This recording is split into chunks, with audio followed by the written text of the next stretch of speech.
Você conhece a história bizarra da Barbie e do Ken do crime? Não? Então vem comigo que eu vou te contar. Mas antes de tudo, gostaria de pedir que você deixasse o seu like. E se não for inscrito, inscreva-se no canal para não perder nenhum vídeo. Eu sou Ellen da Silva e esse é o canal Mistérios Obscuros.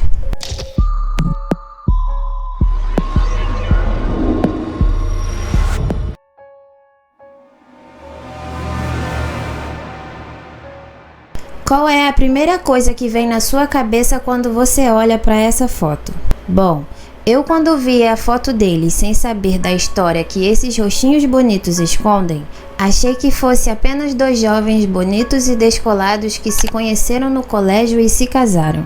Sabe aquela dupla em que vemos nos filmes americanos? A dupla de alunos mais populares da escola por serem os mais bonitos? A garota que é líder de torcida e o cara que é o jogador exemplar de futebol americano? Eles se encaixam perfeitamente nisso, vocês não acham? Infelizmente, a história deles é bem diferente. Essa é a foto de uma dupla sádica que tiraram a vida de inúmeras jovens com sonhos e objetivos a serem conquistados. Para entendermos melhor esse caso, vamos voltar um pouco no tempo. Voltaremos para bem antes da Barbie e o Ken do crime se conhecerem. Paul nasceu no dia 27 de agosto de 1964. O jovem canadense, no início de sua vida, era uma criança feliz e comum. Ele vivia com sua família em Ontário, no Canadá. Seus pais eram Kenneth e Marilyn Bernardo. A família era considerada financeiramente estável. Seu pai era um homem abusivo com sua irmã e sua mãe. Ao que parece, o pai abusava de sua irmã sexualmente, e quando Paul ficou ciente disso, não se repudiou contra seu pai, pessoa que, segundo informações, ele admirava. Isso foi algo muito estranho e, de certa forma, um pequeno indício sobre o que Paul se tornaria mais tarde. Algo que para mim é bem menos perturbador do que descobrir que o seu próprio pai abusava de sua irmã, fez com que Paul ficasse extremamente abalado na adolescência. Quando o jovem loiro de olhos claros e de corpo atlético descobriu que era fruto de uma relação extraconjugal, ficou emocionalmente destruído e após isso ele nunca mais foi o mesmo. A partir daí, Paul passou a desprezar todas as mulheres. Parece que o que sua mãe lhe revelou fez com que ele ficasse com raiva não só dela, mas sim de todas as mulheres do mundo todo. Ele começou a se referir à sua própria mãe como desleixada e uma prostituta. Quando foi estudar na Universidade de Toronto, tornou-se um especialista em pegar mulheres em bares apenas para humilhá-las e espancá-las. Foi aí que Paul começou a jornada que o deixaria conhecido como Ken Assassino. Paul era um cara bonito que atraía os olhares de todos os tipos de mulheres. Essas eram mulheres mais velhas e mulheres mais novas. Ele sequer tinha o trabalho de cortejar alguém, pois eram as moças que o cortejavam. Com isso, Paul via a facilidade que tinha de se relacionar com as moças, e foi assim que ele colocou o seu plano em ação. Paul começou a frequentar bares locais festivos cheios de lindas jovens curtindo e querendo aventura.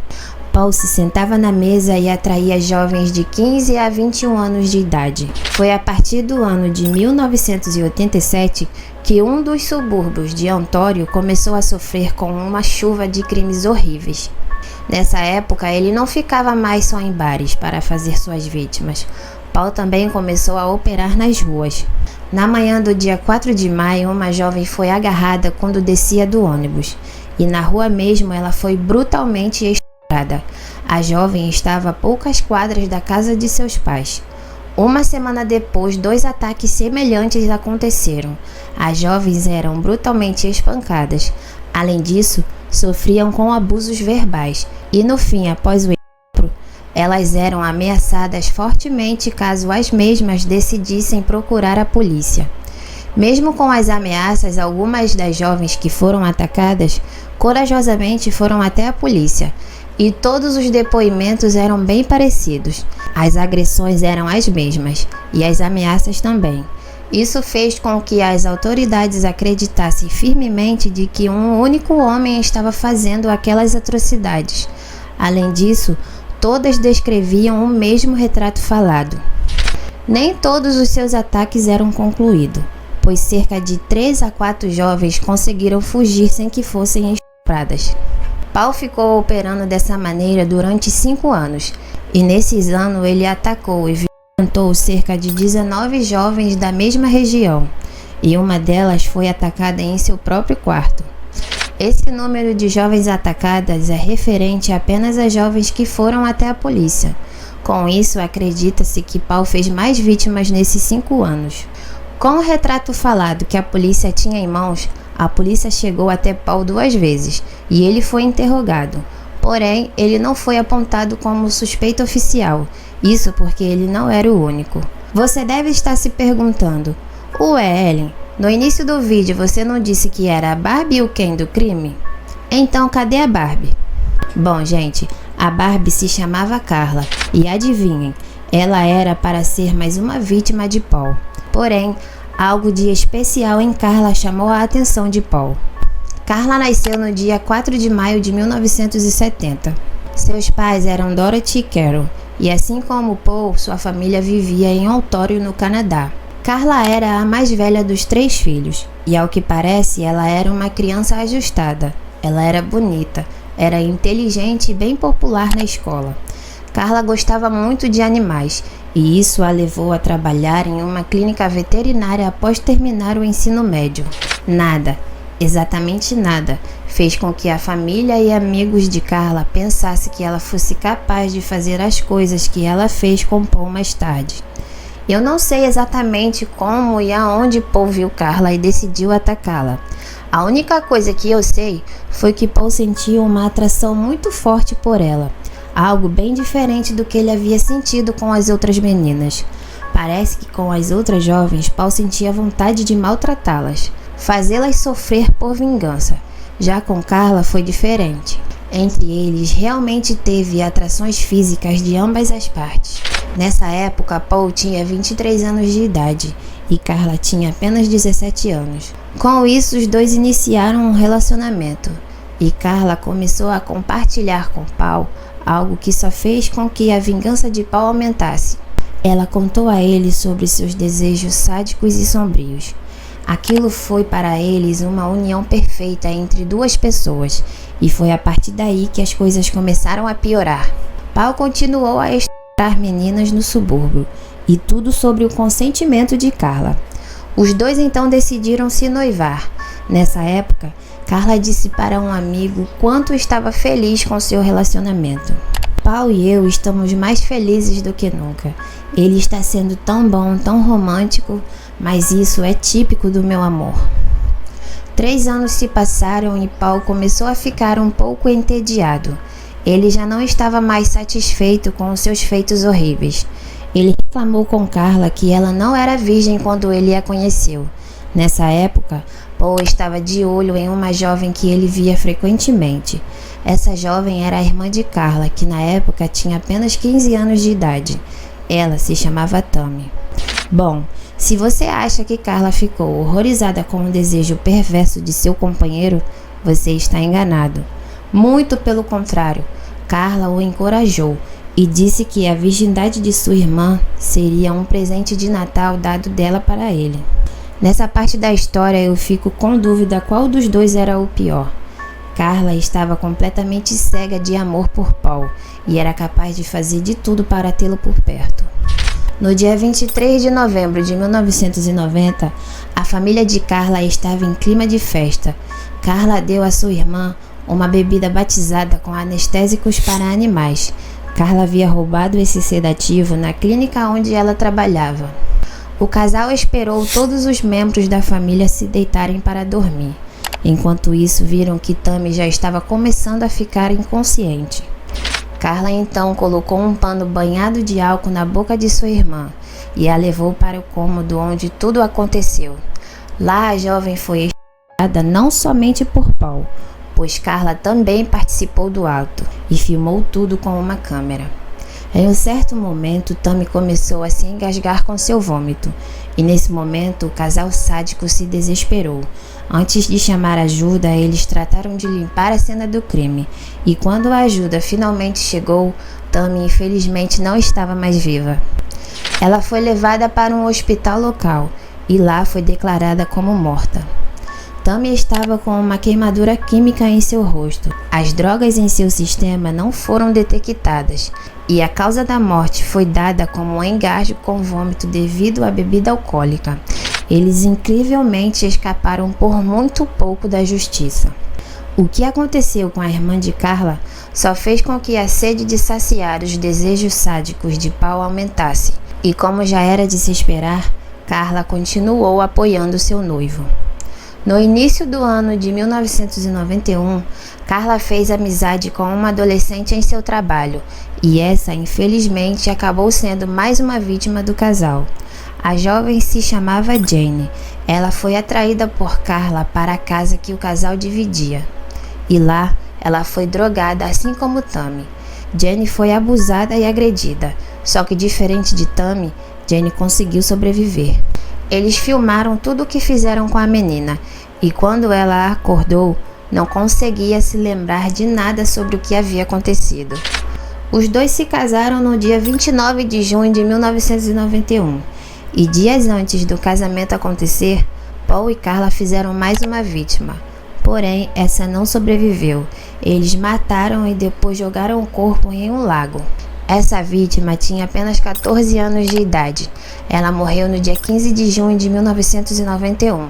Ela foi sequestrada pelos assassinos e abusada ao longo de vários dias. O corpo da jovem foi descoberto no dia do casamento deles.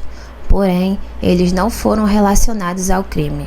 O casamento do casal sádico foi lindo, com direito a carruagem sendo puxada por cavalos brancos. Ninguém imaginava nem de longe que Paul e Carla seriam capazes de cometer as atrocidades que eles cometiam. Por isso, o casal bonito passou despercebido por anos. Paul e Carla viveram por quase um ano sem cometer seus terríveis crimes, e no dia 16 de abril de 1992, eles voltaram à ativa.